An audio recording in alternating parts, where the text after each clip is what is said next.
Buenas tardes a todos. Le doy la más cordial de las bienvenidas a este curso de dinámica de suelos de la clase del día martes 17 de noviembre.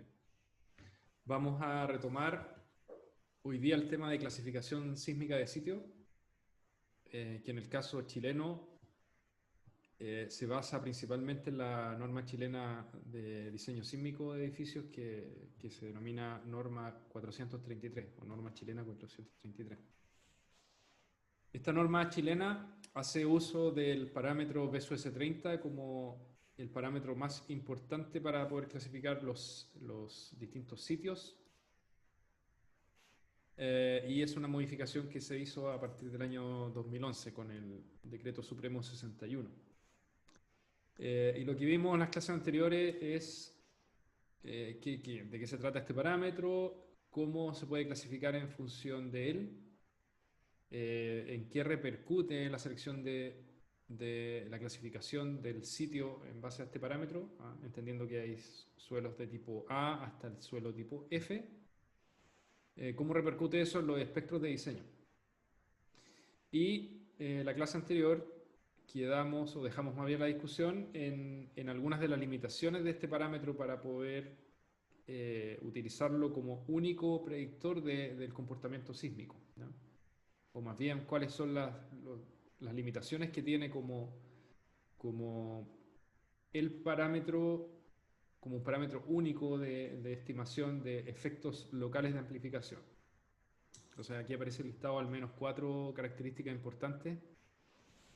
El primero de ellos es que dos perfiles pueden tener el mismo SOS30, incluso con las capas del mismo espesor y misma velocidad, pero en distintas configuraciones. Y por ese hecho pueden tener respuestas distintas. Entonces, lo que les mostré en la lámina siguiente eran dos perfiles de suelo que tenían el mismo SOS30 de 291 metros por segundo. Tanto el perfil A como el perfil B tienen las mismas capas.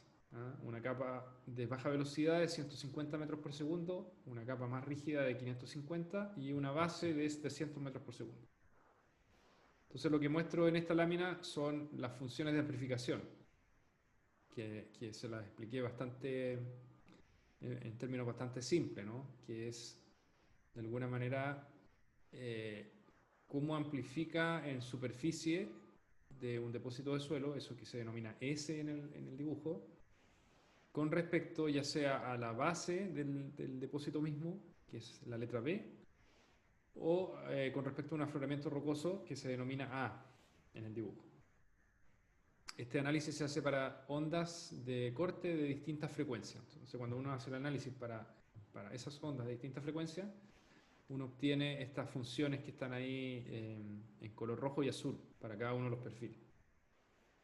De estas funciones de amplificación, lo que nos interesaba principalmente era, por ejemplo, la frecuencia fundamental del depósito, entendiéndose como aquella frecuencia donde la función de amplificación tiene un máximo a periodos más cortos, al periodo más corto, porque después fíjense que ellas también tienen otros pics pero a frecuencias más altas, y notamos que tanto en el caso al hacer la función de transferencia a la superficie con respecto a la base o con respecto al afloramiento rocoso, las respuestas son diferentes, a pesar de que ambos perfiles tienen el mismo SOS30.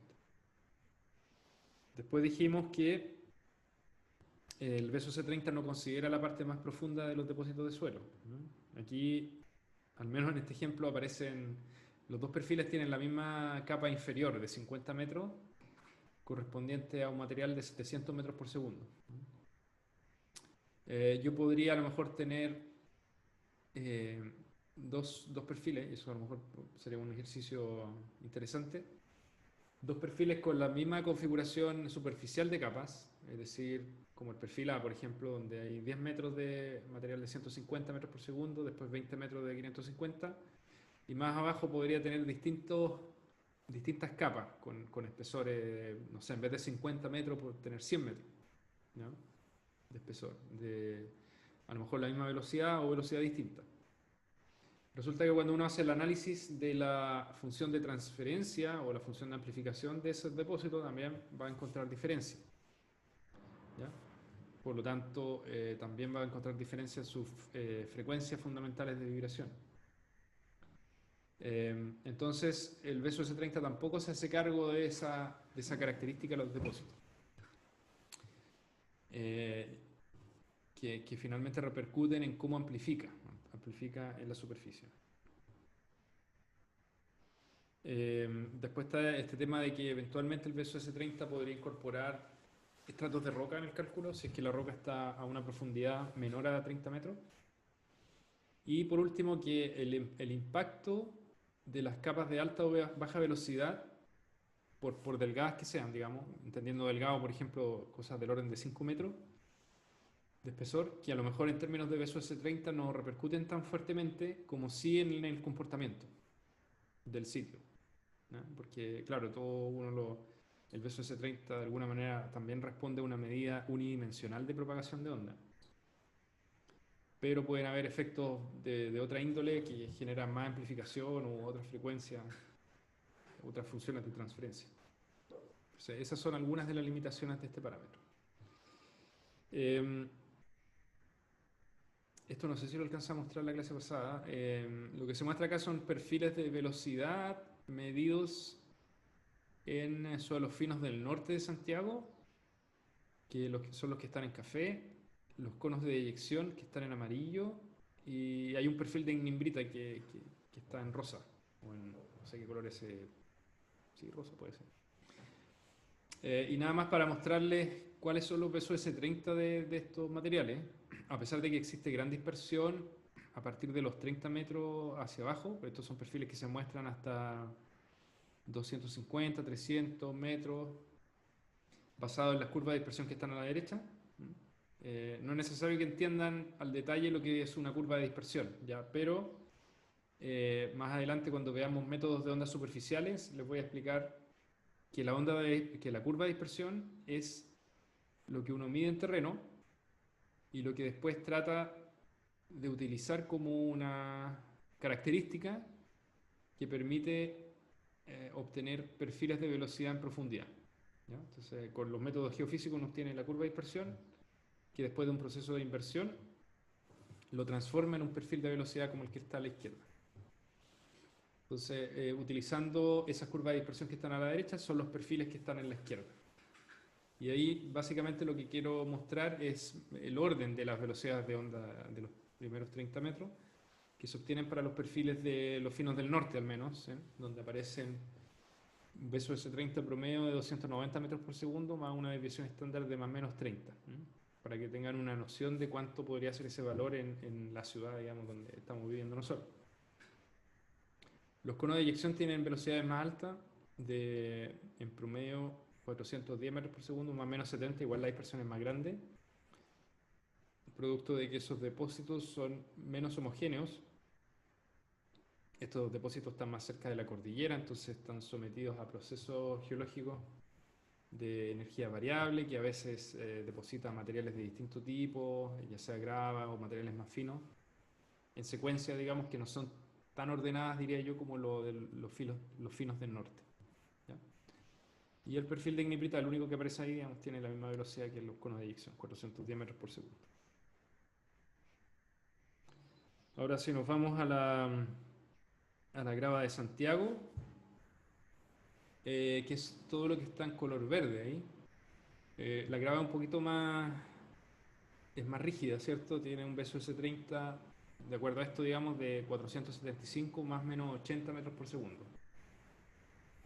Entonces eso clasificaría como suelo tipo B, en la mayoría de los casos, salvo, digamos, algunos perfiles particulares, pero casi todo está en ese rango, 575 metros por segundo en promedio. También estos perfiles son bastante profundos y responden a las curvas de dispersión que están a la derecha. Aparece ahí uno de cono de eyección que es bastante más bajo que el que se reportó anteriormente. El otro era 410, 338. Eso, entonces, con respecto a la clasificación sísmica, entonces, ese es el parámetro BSOS-30 que se utiliza, que se obtiene a partir de perfiles de velocidad de onda de corte. Entonces, lo que vamos a dedicarnos a hacer esta clase al menos es a revisar un tipo de metodología que permite calcular el perfil de velocidad. Después de analizarlo, uno puede calcular el valor que le interesa, que es un parámetro básicamente. Antes de pasar a eso, quisiera mostrarles normativa mexicana. Estas imágenes son de las normas técnicas complementarias para diseño sísmico de la Gaceta Oficial del Distrito Federal del 2004. Y lo que muestra es esto sería no sé, no sé si se llama Valle, Cuenca de Ciudad de México. Y lo que hace esta normativa es definir distintas zonas dentro del territorio. Y esas zonas aparecen ahí achuradas. Aparece la zona 1, que es la que rodea a este depósito lacustre con las crucecitas. Después zona 2, que es como una zona intermedia. Y ahí viene la zona 3, 3B, 3C, 3D. Y me aparecen otras más, pero ni siquiera alcanzo a leer aquí. Esta zona se considerará como zona 2 de transición. Bueno, lo importante son las zonas 1, 2, 3A, B hasta el D. ¿Ya? Entonces la zona 1, entiéndala ustedes como un material casi roca. No sé si roca tan competente, pero bastante bueno. El sector 2, una especie de material de transición. Y en la zona 3 como la zona del lago, digamos, ¿ya? Donde aparecen los sedimentos más profundos y las velocidades de onda de corte menores, que alguna vez vimos en una clase anterior. Bueno, ¿por qué se definen estas zonas en la normativa de Ciudad de México? Porque cada una de esas zonas está asociada a un periodo predominante de vibración. Y la tablita que aparece a la derecha muestra esos periodos para las distintas zonas. La zona 1, que es la mejor, un periodo bajo de 0,5 segundos. La zona 2, que es de transición, un periodo intermedio entre 0,5 y 1. Y la zona del lago, periodos, que es la zona 3, digamos, periodos mayores que 1. Incluso llegando en la zona 3D a periodos sobre 3,5 segundos. Muy, muy largo. Y por consiguiente, la clasificación también entrega, además de este periodo predominante, un espectro, ¿ya? Y es el espectro que está en la parte inferior derecha. Entonces lo que ven ustedes es que la zona 1, digamos, tiene el espectro más bajo, con un plató aproximadamente a 0,16 G, una especie de PGA de 0,04 y un decaimiento que parte alrededor de los 1,4 segundos más o menos. Alcanza el plató y decae en 1,4 segundos. Así sucesivamente los distintos tipos de suelo. El suelo 2, por ejemplo, que es el verde, sube un poquito más el espectro. El plató, en vez de ser 0,16, es casi el doble, es más que el doble, de hecho, casi el triple. Es 0,32. Y los decaimientos ocurren casi al mismo periodo. Y después ya tenemos los suelos tipo 3, ¿cierto? Donde los espectros son aún más grandes y se corren mucho más a la derecha. En el caso extremo, por ejemplo, está en la zona 3C, que es el lila. Ese espectro alcanza un máximo de 0,4 G, ¿cierto? Y decae en torno a 4,2 segundos. O sea, periodo súper, súper largo.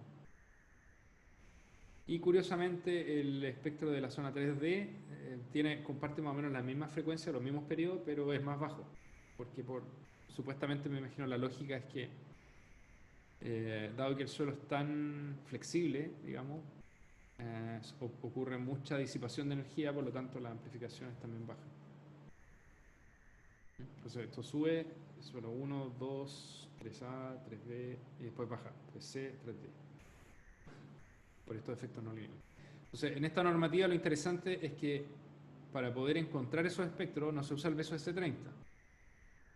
¿Por qué? Porque la velocidad en estos sitios son más o menos parecidas, no hay mucho que variar en términos de velocidad, pero sí, dado que es un suelo relativamente homogéneo y las profundidades del basamento son tan variables, eso hace que el periodo en cada uno de los sitios cambie.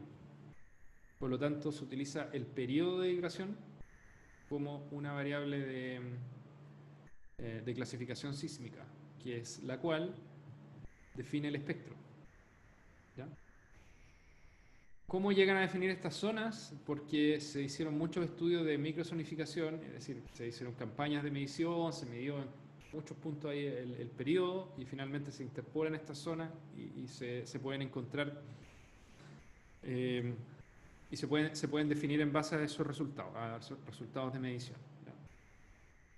Si no existieran esas zonas predefinidas, o si no fuera tan fácil definirlo, habría que a lo mejor proponer que se hiciera un estudio específico donde se midiera el periodo y una vez que se mide, poder elegir el espectro apropiado. Acá está todo dado, digamos. Si yo quiero construir en zona 3D, tengo el espectro inmediatamente definido. Entonces, ese tipo de microzonificación lo entrega o se desarrollaron de alguna manera para que apareciera en la normativa. Acá en Chile, por ejemplo, se podría eventualmente hacer algo así, así como tan claro como en Ciudad de México. En algunas ciudades probablemente sí, en Concepción podría ser, en parte de la región metropolitana también.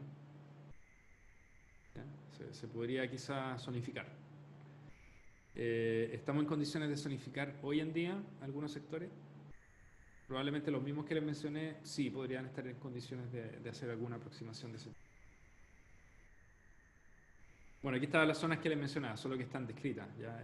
La zona 1 de lomas, que le llaman, la zona 2 de transición y la zona 3 lacustre. Ahí aparece la descripción de los tipos de suelo que aparecen en cada una de ellas, descritas desde un punto de vista geotécnico. De hecho, se llama zonificación geotécnica de Ciudad de México. Y eso, así que bueno, para finalizar esta presentación y comenzar con la siguiente, esto es un extracto de la norma chilena 433 donde se indica cómo poder medir el BSOS. Y dice textualmente, la velocidad de propagación de las ondas de corte debe ser medida por ensayos downhole, crosshole o sonda de suspensión. ¿Ya? Y ahí yo le puse un corchete y denominé a todos esos métodos de medición de ondas de tipo invasivo, ¿no? Métodos invasivos, el downhole, el crosshole y la sonda de suspensión. Y después dice, a partir de, que también se puede determinar a partir de mediciones de ondas superficiales. Son en particular ondas de tipo Rayleigh. Con métodos como, aquí aparecen ejemplos de algunos, SAS-W, MAS-W o REMI. En estos casos se deben informar las curvas de dispersión. ¿Ya? Nosotros ya vimos curvas de dispersión en esta presentación. Esas, por ejemplo, que están a la derecha son curvas de dispersión que permiten calcular los perfiles de velocidad a la izquierda. Entonces se pide reportar esa curva para el sitio en particular más el perfil. Y los resultados del perfil de velocidad en profundidad para dos mediciones preferentemente ortogonales. ¿Ya? O sea, se debe al menos hacer dos arreglos y elegir el caso más desfavorable, por ejemplo. Adicionalmente, cuando se utiliza el método REMI, se debe incluir una medición con una fuente activa de conocida ubicación, entendiendo que el REMI acá, digamos, se presenta como un método de onda, un método pasivo, de fuente pasiva. Eso lo vamos a aclarar un poco más adelante, que hay métodos de fuente activa y fuente pasiva. El perfil de velocidades de onda de corte que caracteriza el terreno corresponderá a aquel que resulte en el caso más desfavorable. Y por último dice, no se permite estimar BSOS a partir de ondas B sub P. ¿Por qué se dice eso? Porque si uno tuviera nociones de elasticidad, uno sabría que puede, utilizando teoría de elasticidad, deducir B sub S si conoce B sub P. Si conoce B sub P, llama otro parámetro elástico, que podría ser, por ejemplo, el coeficiente de Poisson. Está en un rango de valores relativamente acotado. Entonces, el problema de eso es que la velocidad de onda compresional muchas veces es muy sensible a la presencia de agua. Y cuando es sensible a la presencia de agua tiende a tener valores que son altos. ¿Ya? Y eso querría decir, si se fijan en la ecuación que está muy chiquitito abajo, donde dice B sub S es igual a B sub P por un factor del coeficiente de Poisson. Eso quiere decir que si el B sub P yo lo sobreestimo, producto de la presencia de agua, yo también podría estar sobreestimando el B sub S. Entonces, si no tengo una medición directa de B sub S, o al menos una medición un poco más directa a través de métodos de ondas superficiales, no se puede aproximar el B sub S a partir del B sub P. ¿Ya? ¿Cuál es el problema de eso? Es que ya uno de los métodos más usados geofísicamente en la historia, digamos, reciente de la ingeniería, que era la refracción sísmica, no pierde su peso, digamos, pierde su peso para poder hacer este tipo de clasificación. No sirve para hacer clasificación sísmica de sitio. Sirve para otras cosas, ¿ya? Y a lo mejor sirve para entender algunos conceptos de propagación de onda, pero no para estimar el perfil de B sub S a partir del B sub P. ¿Ya? Hay otros problemas que sí a lo mejor interesa el B sub P, sí, eso sin duda, pero para clasificación sísmica no sirve.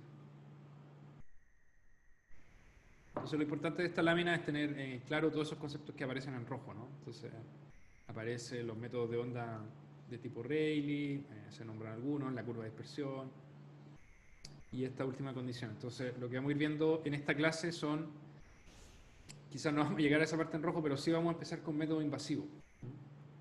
Esa presentación de los métodos invasivos yo se la subí a un curso, la deberán tener todos disponibles. Déjenme confirmar, es así. Efectivamente, sí, es la última, de hecho, que subí, que tiene 13 descargas. Así que si la quieren tener ahí para irla rayando, la pueden bajar mientras tanto. Bueno, entonces vamos a comenzar esta parte referida a métodos invasivos. Esta lámina que está acá es la misma que les mencioné anteriormente, no la voy a repetir.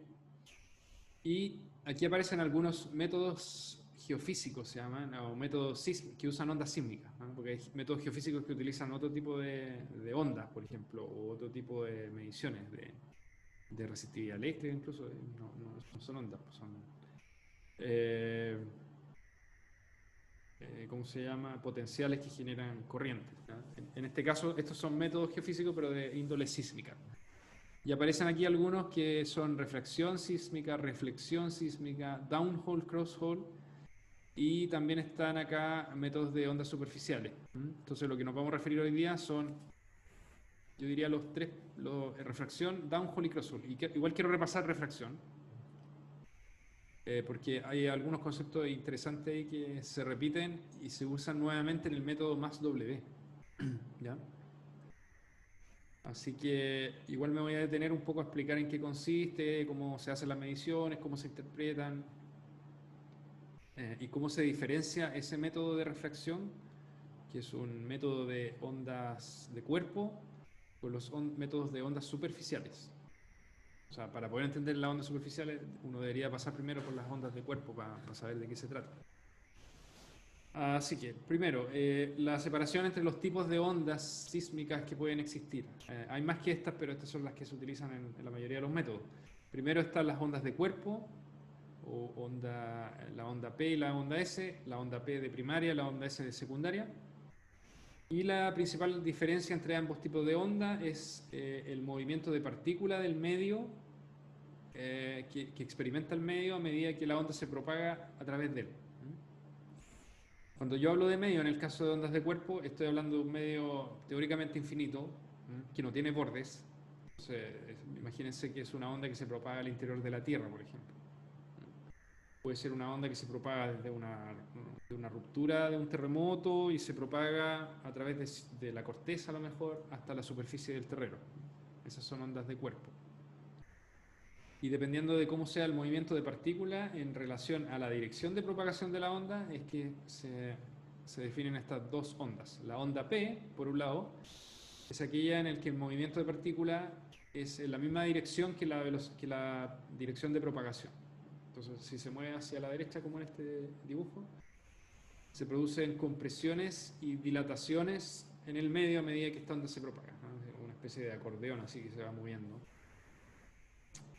Y eso, desde un punto de vista mecánico, es más eficiente, por lo tanto, esa onda se propaga súper rápido.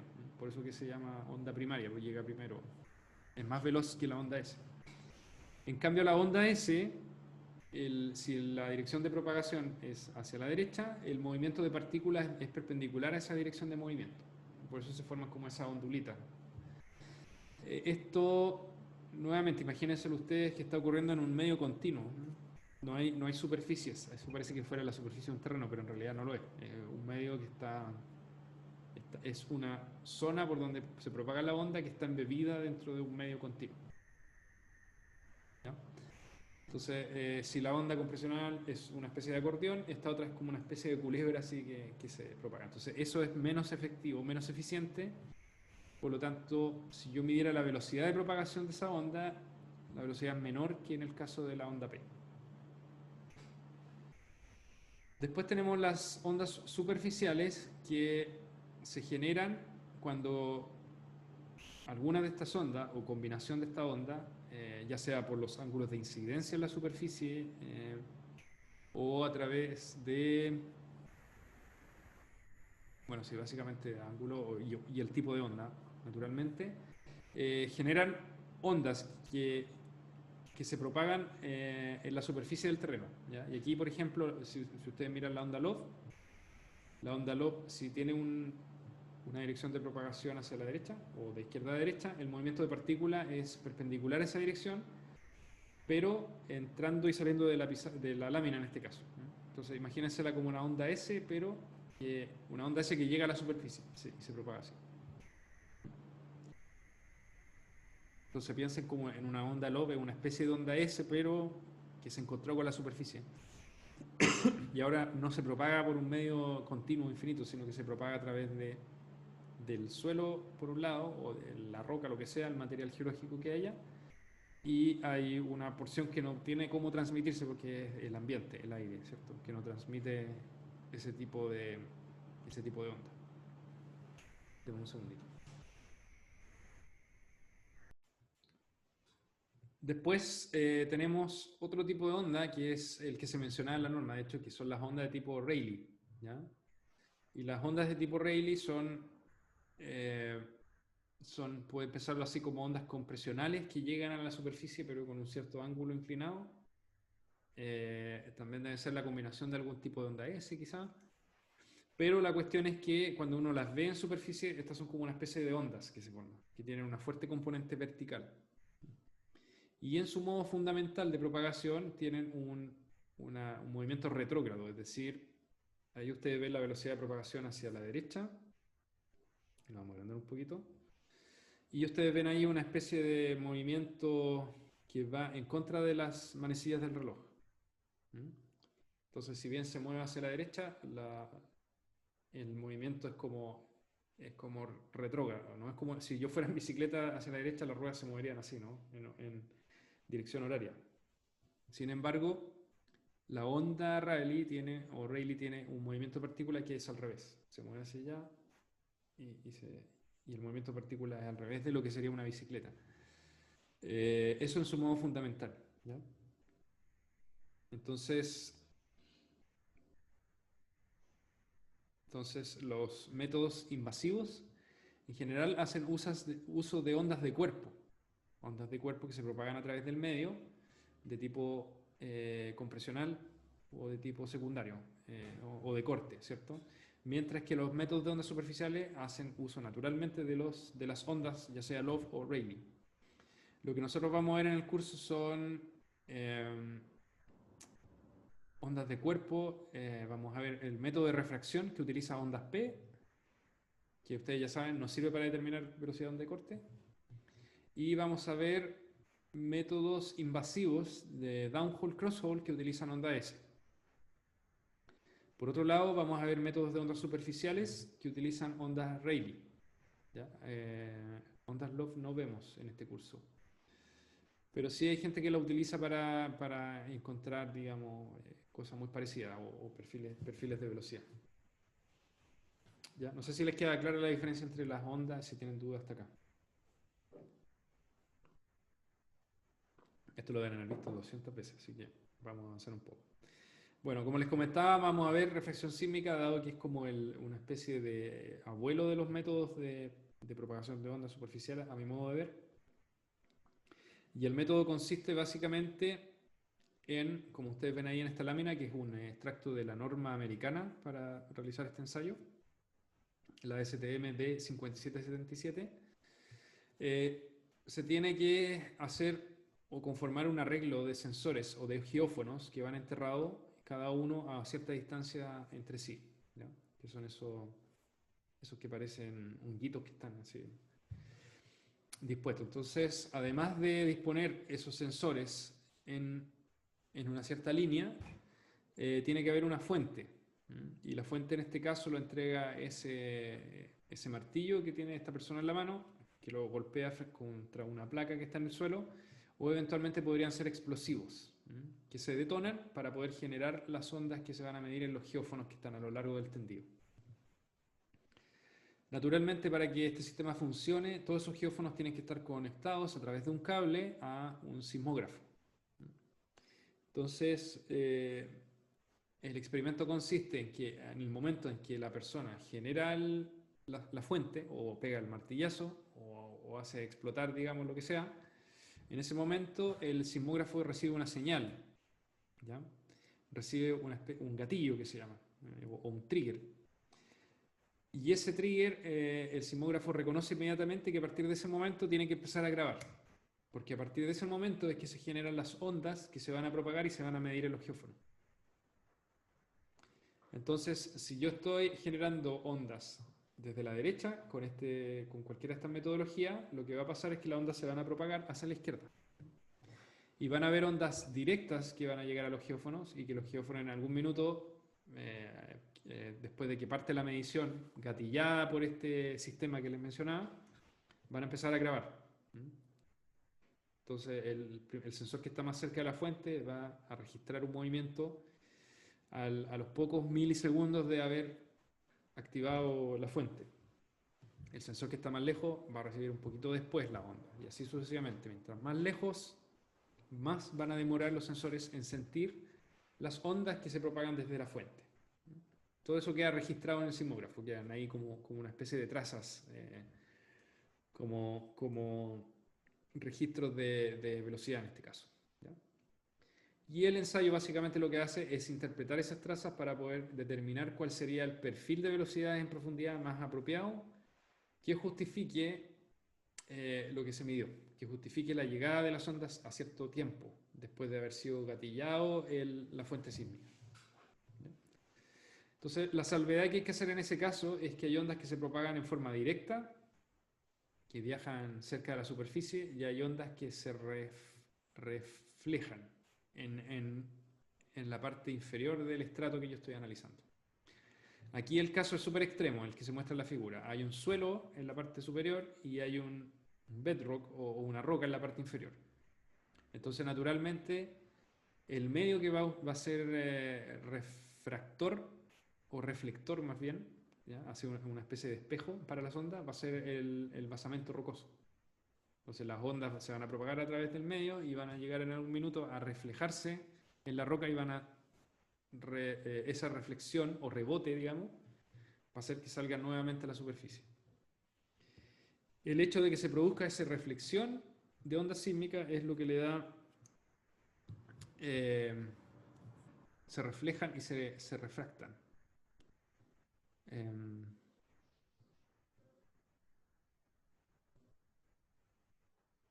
Sí, ahora me entró la duda entre los dos términos, reflexión, refracción. Pero de ahí viene el nombre, digamos. Hay un método que es de reflexión pura, que en el fondo lo que hace es lo mismo, pero con una fuente que está en la parte media de los sensores. En este caso se hace uso de una fuente en uno de los extremos. ¿Ya? Entonces, la interpretación de esas ondas a través de cualquiera de los dos métodos, utilizando modelos ya sea de capas planas o capas inclinadas, es lo que nos va a permitir determinar, por ejemplo, el espesor de esa capa de suelo, ¿no? Entonces, ese es uno de los parámetros que me interesa conocer. Lo voy a escribir aquí en rojo. H. Esa es una pregunta. ¿Qué tan profundo es ese depósito? ¿Qué tan profunda está la roca? Después me va a interesar conocer también si es que la roca, en este caso, o el depósito que está más abajo, está horizontal o está inclinado. Entonces, a lo mejor si eso es H1, yo podría querer conocer H2. Si H1 es distinto de H2, entonces hay una inclinación de las capas. Entonces también podría ser una pregunta que podría responder el método. Y naturalmente, ¿cuál es la velocidad de onda compresional de ese medio? Aquí es una situación sencilla en la que hay una capa de suelo sobre roca. Yo podría tener múltiples capas de suelo y para todas ellas hay modelos distintos de interpretación. Entonces, eso es básicamente lo que resuelve el método. Como les decía anteriormente, este método no se recomienda utilizar o no se recomienda utilizar la velocidad de onda compresional que se calcula acá para poder inferir una velocidad de onda de corte. Eso está prohibido, no hay paso. Pero sí, naturalmente nos sirve para conocer estratigrafía, eventualmente si hubiese un nivel freático ahí, nos podría a lo mejor permitir estimar a qué profundidad está, entendiendo que el nivel freático actúa como una capa adicional en el sistema. Entonces, por eso me interesa que ustedes conozcan más o menos de qué se trata este sistema. Bueno, básicamente lo que se muestra acá es un ejemplo de lo que sería una fuente sísmica que está ahí al medio, que se llama source, y el frente de ondas que se genera al momento en que esa fuente libera energía, ¿ya? Entonces, fíjense que hay dos medios. Hay un medio que está en la parte superior y un medio que está en la parte inferior. El medio de la parte superior está caracterizado por una densidad ρ1 y una velocidad de onda compresional alfa 1, que es esto que está acá, que lo acabo de resaltar en rojo. Y el de abajo está caracterizado por una densidad ρ2 y un alfa 2. ¿Ya? Alfa, los sismólogos geofísicos le denominan a la velocidad de onda compresional, ¿ya? Porque es más rápida, alfa. Y la velocidad de onda de corte ellos se refieren como beta. Entonces la fuente está puesta en el medio 1, ¿cierto? Y eventualmente todas las ondas que se generan ahí pueden llegar a refractarse o reflejarse en la interfaz con el medio 2. El medio 1 y este es el medio 2. Entonces lo que ustedes ven ahí como círculos concéntricos a partir de la fuente se llama un frente de ondas directo. Entonces a medida que pasa el tiempo el frente de onda avanza y eventualmente ese frente de ondas va a chocar con esta interfaz y ahí se va a producir la magia que va a ser la refracción de algunas ondas o la reflexión y la refracción. Y eso va a generar un frente de ondas reflejados, que es el que se conoce como, que se indica ahí como reflected wavefronts, y otro que va a ser transmitido o refractado, que va a ser aquel frente de onda que pasa la interfaz entre los dos medios. Entonces, básicamente lo que se menciona ahí, si yo identifico la fuente acá, identifico un receptor sísmico en el otro lado, imagínense que fuera un geófono, por ejemplo. Lo que identifica eso es que va a haber una onda directa que va a llegar, ¿ya? Que es esta que estoy señalando en rojo. Fíjense que esa línea recta es perpendicular al frente de onda circular, concéntrico, este que lo mencioné al inicio. Entonces, eso se denomina rayo. Ese es un rayo que es perpendicular al frente de ondas. Entonces, imagínense que el rayo de alguna manera nos indica la propagación de la onda. Si esta es una onda compresional, por ejemplo, parte de la fuente, siguiendo estos anillos concéntricos, ¿cierto? Siempre perpendicular, y llega hasta el receptor. Entonces yo en un tiempo cero genero la onda en la fuente y en un tiempo siguiente, digamos, voy a recibir esa onda que llega al receptor. Esa es la onda directa. Pero resulta que también hay otra onda, particularmente que sale hacia abajo, que es la que voy a marcar ahora con verde. Es un rayo que sale hacia abajo, ¿cierto? Y al encontrarse con esta interfaz donde se produce la reflexión y la refracción, rebota. Y ahora va a seguir, va a ser un rayo que va a ser perpendicular, pero al frente de onda reflejado. Rebota y eventualmente eso también puede llegar al mismo receptor. Entonces yo tengo un rayo directo y también puedo tener un rayo reflejado, producto del rebote este que se produce entre el medio 1 y el medio 2. Entonces, en el receptor yo voy a tener esas dos ondas combinadas en algunos casos. Bueno, resulta que el método de refracción sísmica hace lo mismo que se menciona acá, solo que aquí se está considerando que todo esto es un medio continuo, el medio 1 y el medio 2 son continuos. Pero el método de refracción sísmica lo que considera es que naturalmente nosotros hacemos las mediciones desde la superficie, entonces tenemos que enterrar el sensor para medir lo que está ocurriendo cerca de la superficie. Bueno, dependiendo de la distancia que haya entre el receptor y la fuente, va a ser qué rayo llega más rápido, si el rayo directo o el rayo reflejado. ¿Ya?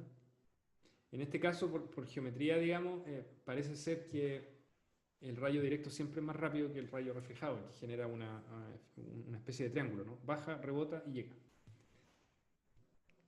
Pero resulta que si el receptor estuviera un poco más lejos, y aquí voy a empezar a improvisar, si el receptor estuviera un poco más lejos, por ejemplo acá, yo podría dibujar el rayo directo siguiendo la misma trayectoria del rayo que está en rojo hasta llegar a ese punto. Ese llamémosle R2. Pero resulta que ahora podría haber una onda que sale de la fuente, llega a la interfaz entre el medio 1 y el medio 2 y en vez de rebotar inmediatamente, ese frente de ondas continúa transmitiéndose a lo largo eh, de la interfaz entre el medio 1 y medio 2. ¿Ya? Podría ser algo así, y lo voy a dibujar. eh, no sé si me salga muy bien el dibujo, pero imagínense que hay un rayo aquí, un rayo particular, que lo voy a dibujar a ver, ¿qué color podría ser? Bueno, en azul, en celeste, ya, en celeste.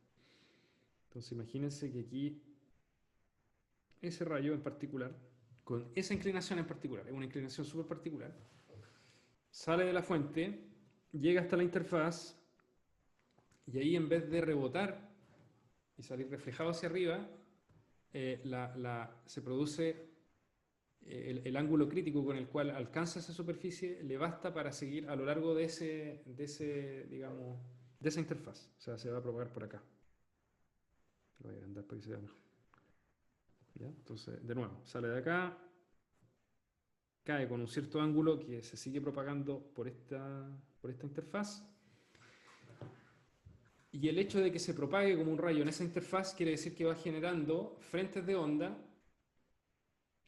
a lo largo de su paso, que son especies de círculos así. ¿Ya? Entonces, por lo tanto, también sigue emitiendo rayos en distintas direcciones. Y en particular, va a haber un rayo que sale de ahí y que llega al receptor 2. ¿Ya? Entonces, sale de la fuente con cierto ángulo, lo vamos a llamar alfa C, no sé, alfa quizás no es un buen, llamémoslo. Alfa es velocidad de onda de compresional, beta de corte, llamémoslo delta. Ese ángulo llamémoslo delta C, un ángulo de incidencia crítico. Entonces se va después por la interfaz, emitiendo, digamos, rayos para todos lados, pero en particular va a haber un rayo en cierto tiempo que también va a salir con un ángulo crítico y va a llegar hasta el receptor 2. ¿Ya? Entonces, si comparan ustedes esa trayectoria, la trayectoria que hicimos originalmente con el receptor que estaba dibujado en la lámina, donde aparece un rayo directo en rojo y uno en verde que rebota inmediatamente y llega al receptor, naturalmente uno dice, mira, el rayo que está en rojo parece ser más rápido que los rebotes en verde. En el caso del receptor 2, resulta que nosotros también tenemos un rayo directo, que lo voy a dibujar en rojo, que sería extender esto de acá hasta R2, ¿cierto? Un rayo directo. Pero resulta que ahora yo voy a tener que hay un tramo de lo que dibujamos en azul que es más veloz que el rayo directo, que es este tramo que estoy dibujando en naranjo. Ya, ese tramo que está dibujado en naranjo, esa onda, digamos, con esa incidencia crítica que les mencionaba, lo hace a la velocidad de alfa 2 en lugar de la velocidad de alfa 1, o sea, con la velocidad del medio que está abajo, que en este caso es más rápida. Entonces, si sumamos los tiempos de propagación de los tramos que están en el medio 1, que son estos inclinados, más los tiempos que demora en viajar por el estrato más veloz, eso podría ser más rápido que viajar directamente a través de la línea roja. Entonces, ahí ¿quién gana? Gana la onda que va por abajo, no la onda directa. Entonces, el método de refracción hace uso de esa característica, ¿ya? En el sentido de que todos los receptores que están muy cerca de la fuente en general tienden a recibir primero la onda directa, que es la que dice dibujo en rojo. Sin embargo, los que están más alejados, mientras más alejados diría yo, más son capaces de registrar aquellas ondas que viajan por la interfaz entre un suelo que es menos rígido con un suelo que es más rígido, que está en la parte inferior, ¿ya? Que en este caso sería ese tramo que dibujé en naranjo. Entonces la idea del método es básicamente saber distinguir qué son ondas directas de lo que son ondas refractadas o refractadas y reflejadas.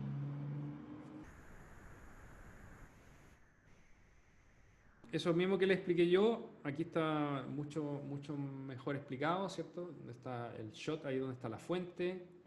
Y imagínense que donde dice XC es donde está el receptor, hay un receptor. Entonces hay un frente de onda directo que llega, que estos concéntricos, digamos, que se van alejando. Y también después aparece esas head waves, que son las ondas que son reflejadas, ¿ya? O refractadas y reflejadas después en el medio. Y en el medio 2 también se produce ahí refracción y son frentes de ondas que a lo mejor yo nunca voy a medir. Eventualmente podría quizás, si me alejo mucho, podría ser. ¿Ya? Si nosotros ahora nos enfocamos en el sistema de medición de esta técnica, lo que se necesita son geófonos, usualmente de una componente, que me permiten medir el movimiento cuando sienten una onda que la está perturbando. Estos sensores se entierran, ¿cierto?, a través de esas púas metálicas, y básicamente lo que consiste de estos sensores, si uno hiciera un esquema, digamos, es un imán y un resorte. Entonces, cuando se produce el movimiento relativo entre el magneto y el resorte, eso genera una onda, que es lo que está en la parte más derecha de la lámina, que ahí sale una especie de señal en el tiempo. Esa señal en el tiempo es la que se genera cuando se mueve este sistema. Primero, en el tiempo cero hay un movimiento muy pequeñito, después llega la onda, la amplitud aumenta, y una vez que pasó esa onda, se produce un amortiguamiento natural hasta alcanzar un valor relativamente cercano a cero. Ese es más o menos el sensor que se utiliza. Los métodos de ondas superficiales utilizan sensores muy parecidos, con la diferencia de que es deseable que en el caso de ondas superficiales la frecuencia del sensor no sea tan alta, ¿ya?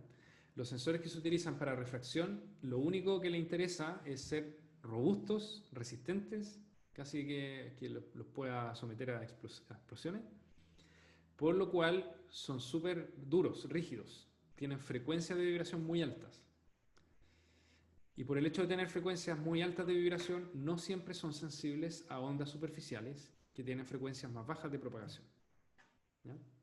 Entonces, no es raro, por ejemplo, encontrar sensores de refracción que tienen 15 Hz, por ejemplo, de frecuencia natural. Son muy rígidos, frecuencias altas, responden a movimientos así muy de alta frecuencia. No son capaces de ver ondas superficiales. Si se quiere utilizar sistemas de este tipo para poder medir ondas superficiales, se necesita que esos sensores sean más sensibles, ¿ya? Y tengan respuesta a baja frecuencia. Aquí aparecen configuraciones típicas de esta metodología. En la izquierda, esto fue mediciones que hicimos en la Laguna Culeo. Ustedes ven una línea, que es básicamente un cable. Este cable que está enrollado. Entonces, todo el sistema de adquisición de datos está allá al fondo. No estoy haciendo zoom. Ahí al lado de la camioneta hay un aparato amarillo. Chuta. Un aparato amarillo que voy a encerrar en rojo, que es el sismógrafo. Y cada una de estas cositas rojas son los geófonos. que están conectadas a esta línea, que es este cable que está acá. Esta línea, la gracia que tiene es que cada cierta distancia tiene una especie de elementos al cual le permite enganchar los geófonos, ¿ya? Los geófonos son estos rojitos que están acá. Y tiene, a través de estos perros uno va fijando el geófono a la línea. Entonces, de esa manera queda la línea conectada al sismógrafo, que es el que registra todo el movimiento. La distancia que había en este caso, al lado de la izquierda, eran 5 metros, me parece, entre sensores. Y el que está a la derecha era lo mismo, básicamente, solo que ahora es otro tipo de suelo. Eso fue Iquique, ¿no? El año 2014 de mediciones que hicimos. También, eso había estado separado 2 metros entre sí. El geófono en cuestión es lo que está acá. Aquí se ve donde se coloca la línea sísmica, que es este cable gordote que está ahí. Lo que está en rojo, saliendo a la derecha, esa es la alimentación. Por lo tanto, hay que andar también con una batería. Y los geófonos que ustedes ven a la izquierda, que están apoyados en la mesa. El sistema de medición que está aquí esquematizado es... bueno, este es un esquema muy simplificado. Cuando yo presento esto en PowerPoint, aparece una animación donde aparece el martillazo, ¿cierto? Y aparece el frente de onda ese que se propaga, que no está muy bien, digamos, desde un punto de vista teórico, porque en realidad al pasar de suelo a roca y se produce refracción y el frente de onda se curva, ¿cierto? Ya lo vimos eso. Pero lo importante es que tan pronto yo pego el golpe, ¿cierto? Empieza el osciloscopio que dice acá, aquí en el fondo podría ser un sistema de adquisición, empieza a grabar. Y al momento de grabar, ¿cierto? Como las ondas no llegan al inicio, entonces aparece que la amplitud es cero, de repente llega la onda al primer sensor, ¡pum! Después se atenúa hasta llegar a cero nuevamente. El segundo sensor, como está más lejos, ese mismo proceso ocurre, pero más tarde. Y el tercero y el cuarto lo mismo. Entonces, como yo les comentaba, los sensores que están más cerca generalmente llegan o sienten o son más sensibles a la llegada directa de las ondas, el frente de onda directo. Pero los sensores que están más lejos empiezan a llegar a recibir primero la onda refractada, que baja, se propaga por el medio más veloz, que en este caso sería la roca, y después se mide en la superficie.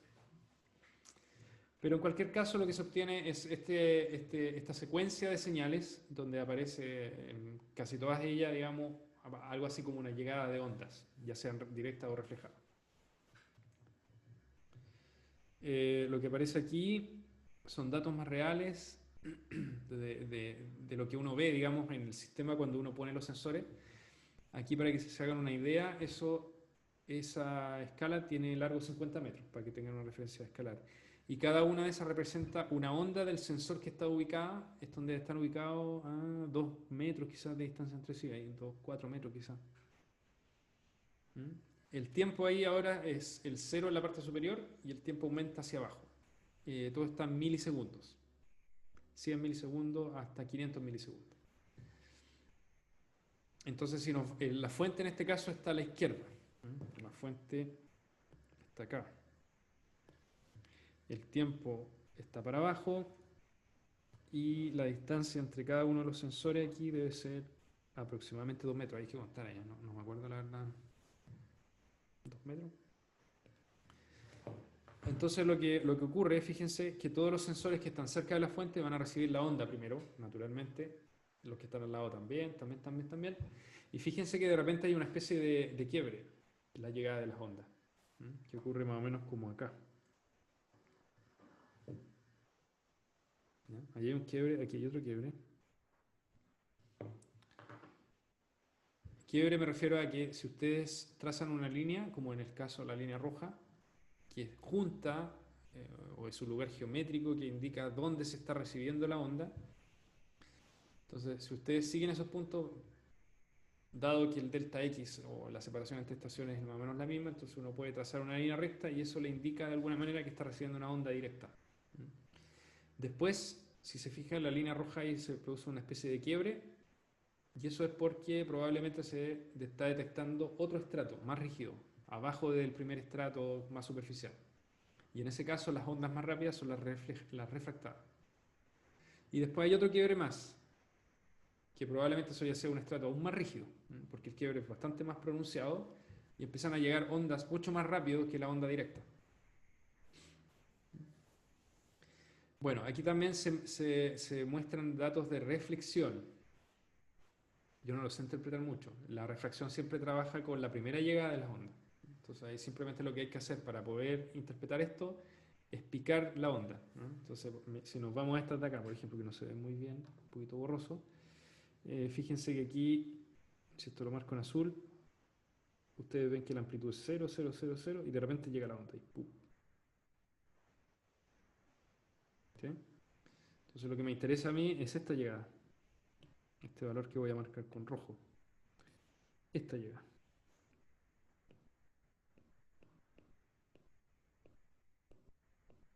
Si me voy al sensor de al lado, identifico la llegada también y así sucesivamente hasta poder trazar esta recta roja que está acá.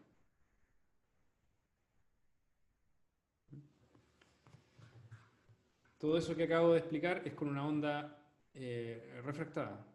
Más cerca de la fuente, fíjense que la inclinación es mucho mayor. Eso probablemente son ondas directas que se están midiendo. Lo que aparece acá básicamente es un ejemplo de la interpretación de estos datos. Aquí la distancia está en la línea, en el eje horizontal, es la distancia entre sensores, que representaría la distancia entre estos puntos. Aquí esto debiera ser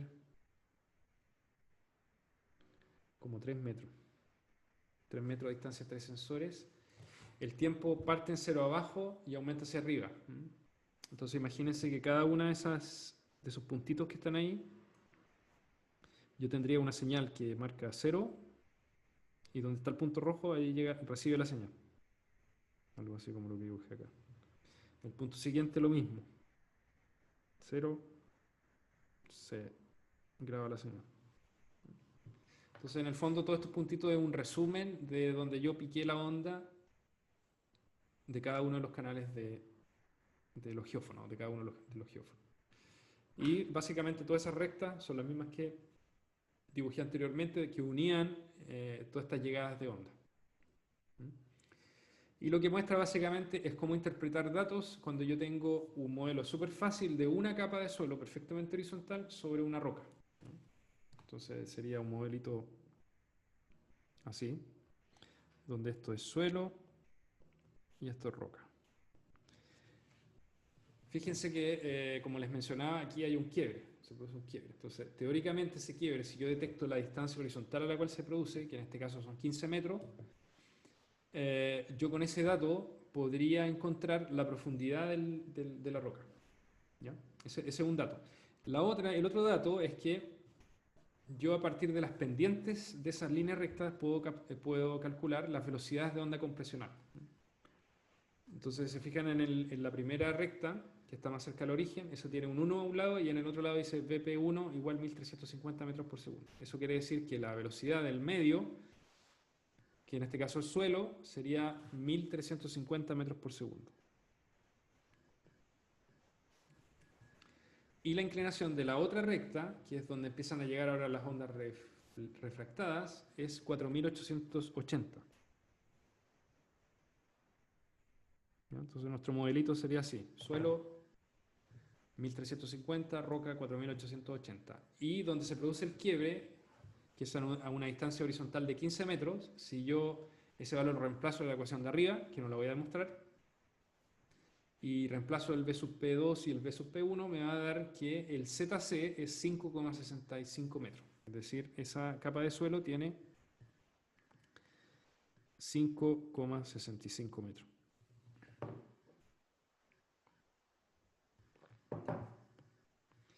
Así como hay modelos para poder interpretar capas horizontales, hay también modelos para interpretar capas inclinadas. ¿Cómo se detecta una capa inclinada? Haciendo este mismo ejercicio con una fuente de la izquierda hacia la derecha y después repitiendo el mismo ejercicio pero considerando una fuente de derecha a izquierda. O sea, si yo tengo el tendido y genero el golpe acá primero, después esa misma fuente la pongo al otro lado y hago el mismo proceso. Si los ZC son iguales, entonces estoy en presencia de un depósito que es perfectamente horizontal. Si son distintos, tengo que interpretar todo eso con otra metodología. ¿Qué pasa si tengo más capas de suelo sobre la roca? Lo que va a ocurrir es que voy a tener distintos quiebres en estos gráficos. Y cada uno de esos quiebres va a tener una ecuación para poder interpretarlo. ¿Ya? Algunas consideraciones de este método ya para ir cerrando la clase de hoy. Ondas compresionales son más rápidas y de mayor frecuencia que las ondas superficiales. ¿Ya? Que sean más rápidas quiere decir que la frecuencia de muestreo también tiene que ser bastante alta en este método. Que sean de mayor frecuencia quiere decir que no es necesario tener sensores tan sensibles a baja frecuencia, que son más caros. Puedo tener sensores bastante rudimentarios, más baratos. Y se necesita para este método tener un gatillo, porque yo necesito saber el momento en que sale la onda desde la fuente hasta el momento en que se recibió o que fue grabada por el sensor. Necesito estimar ese tiempo. Digamos, es necesario conocer ese tiempo, ¿no? Y como les mencionaba, existe teoría para capas horizontales, capas inclinadas, multicapas, etc. Aquí también hay un ejemplo que saqué de un paper donde aparece ahí el resultado de la refracción, está la distancia en horizontal y el tiempo aumentando hacia abajo, ¿no? Y ahí se menciona la onda directa en los registros y la onda refractada, y basado en esas mediciones es que se infiere el perfil de velocidades que está a la derecha. Con velocidades de onda compresional de 240 metros por segundo, 440 y 1200. Eso es básicamente el producto de este análisis. Y para terminar, lo del ensayo de refracción, aquí aparecen valores típicos de velocidad de onda compresional para granito, arenisca, agua, grava y arena saturada. Entonces, el granito, que es un material muy rígido, tiene velocidades altas, 4500, 5800 metros por segundo. El agua tiene una velocidad en torno a los 1500 metros por segundo. Y los materiales, cuando están secos o con algo de humedad, tienen valores que son bastante menos que eso, ¿ya? Aquí, por ejemplo, dice grava o arena seca, valor entre 4500 y 900 metros por segundo. Pero resulta que cuando esos materiales están saturados, la velocidad sube considerablemente. Entonces, si estuviera la arena seca, por ejemplo, podría tener, no sé, 700 metros por segundo. Si llega a estar saturada, sube inmediatamente casi al doble, a valores entre 1200 y 1800.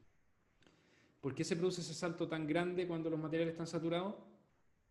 Porque las ondas compresionales se propagan por el agua.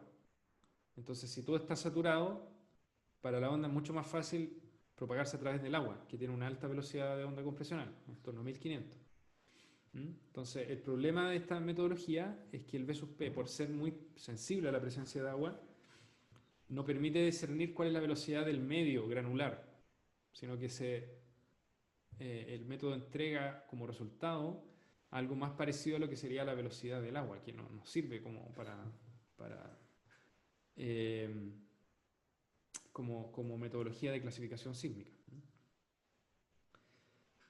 Lo contrario ocurre con las ondas de corte. Las ondas de corte no se propagan por el agua, por lo tanto son solamente sensibles a material granular, a la rigidez del esqueleto granular.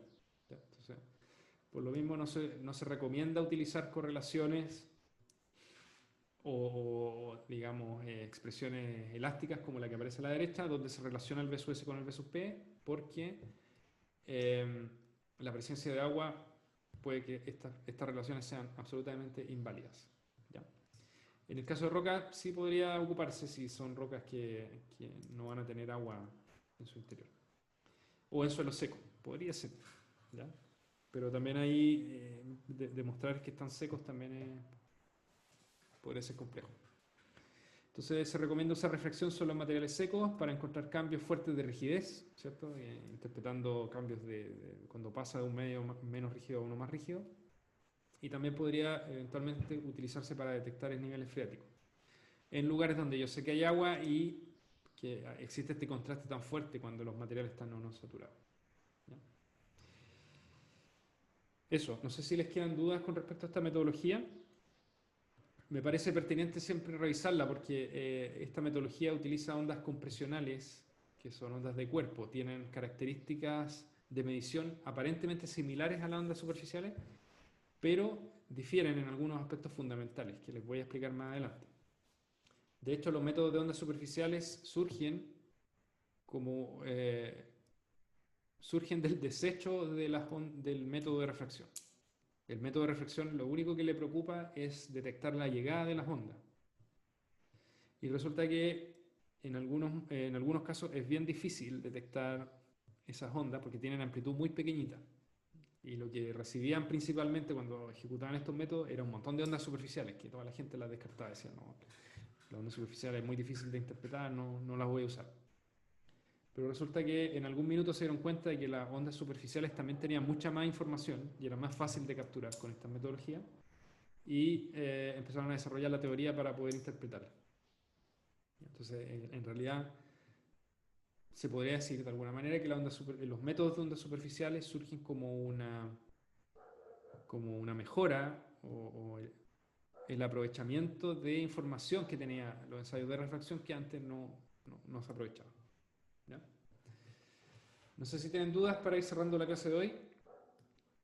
Eh, Así que la próxima clase vamos a continuar ya con los métodos que sí se utilizan y se recomiendan para poder medir velocidad de onda de corte y para poder clasificar sísmicamente un sitio. Esto es simplemente un preámbulo para que calienten motores con temas referentes a propagación de onda. Así que eso, si no tienen más dudas, dejamos hasta acá. Yo les subo el video tan pronto termine acá y nos vemos ya el próximo jueves, si les parece bien. Así que estén súper bien.